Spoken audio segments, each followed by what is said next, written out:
இதுவரையிலும் யாரும் சொல்லப்படாத ஒரு முக்கியமான ஒரு விஷயம் ரிவர்னட்டியில் சொல்கிறேன். 99% சார்ஜ் போட்டு வண்டி எடுக்கிறோம், எடுத்து மூவ் பண்ணி போயிட்டே இருக்கிறப்போ நமக்கு ஆக்சிலேட்டர் த்ராட்டில் இருக்கு இல்லையா, த்ராட்டில் விட்டோம் அப்படின்னா கண்டிப்பாக வண்டின்றது ஃப்ரீ வீலில் மூவ் ஆகும், ரீஜன் ஆக்டிவேட் ஆகுது. அப்போ எது வரைக்கும் சார் ரீஜன் வரல அப்படின்னு கேட்டிங்கன்னா 96% எப்போ சார்ஜ் அந்த ரேஞ்சுக்கு வருதோ 96% வந்தால் தான் ரீஜன் அப்படின்றது திரும்ப ஆக்டிவேட் ஆகுதுங்க.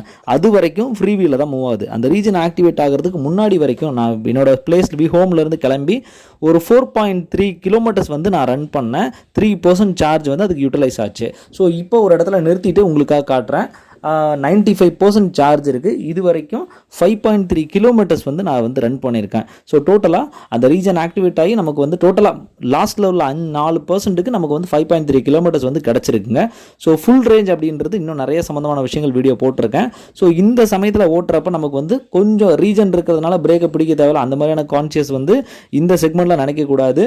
ஸோ தயவுசெய்து பார்த்து அந்த ரீஜன் இல்லை அப்படின்றத உணர்ந்து அதன் பிறகு நம்ம ஓட்டணும்.